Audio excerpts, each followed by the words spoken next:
Hi folks, Mr. Long here. We're going to have a quick little screencast on conceptually what the relationship is on derivatives between a function and its inverse. So to begin with, we're going to start here with very familiar function y equals x squared, and we see the graph of it right here, right? And we're going to take a look at the point, ordered pair 3, 9, and look at what the slope is there and the tangent slope. And I've drawn in a tangent there for 3, 9. And I can just quickly do the math down here. We know that f prime of x equals 2x. So f prime at 3 equals 2 times 3, which is in fact 6. Okay, so just graphically then, let's take a look now at the inverse of x squared, which we know to be root x. You can see that they reflect across the line y equals x, right? So we've got our inverses there. If I go, this is 3, 9, so the corresponding point, the image point, if you will, on the inverse is 9, 3, because remember that when we go from x, y, we go to y, x, right? We interchange x and y. And we notice that the slope over here at the same location, the tangent slope is actually 1 over 6. Here it's 6 over 1. Here it is 1 over 6. So why might that be? Well, think of the relationship between the inverse and the original function. X and y interchange. Another way to write slope in calculus is dy over dx. So it only follows then, if we're interchanging x and y, that this is dx by dy, right? So what's the relationship between inverse slopes? Well, it's pretty straightforward actually. So if I want to get a slope on an inverse function, and I'm going to assume that the inverse function has the ordered pair of, so a point on f to the negative 1 is a comma b,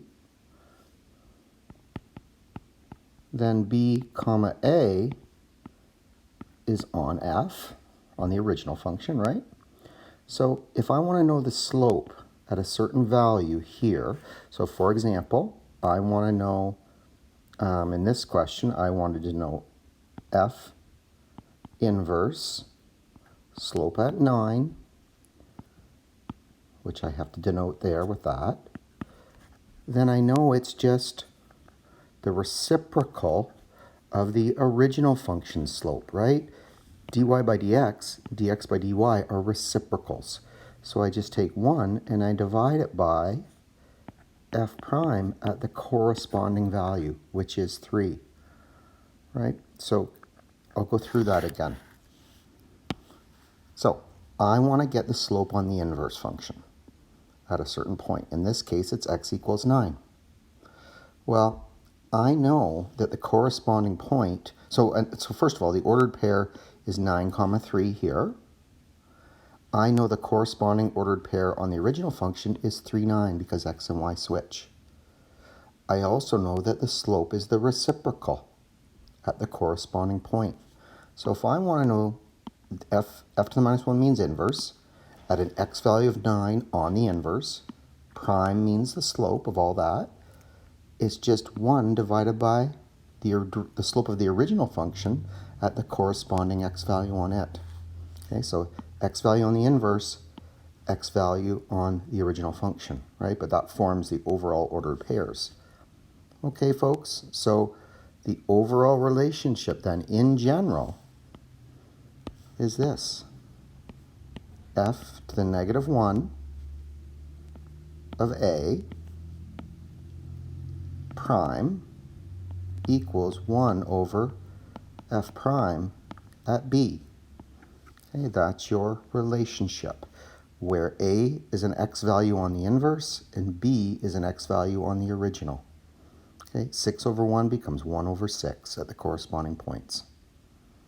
Okay, let's put this into practice. So here's a question. There's lots of writing on here, so let's take you through this slide. Okay, so here's our overall question right here. I should probably put that in.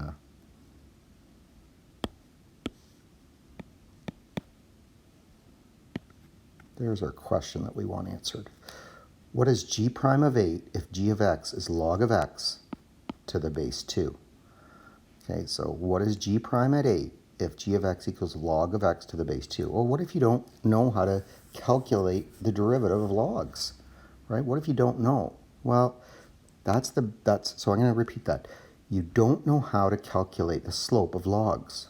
Well, is there another type of function that you know how to calculate? Yeah, simple exponential functions.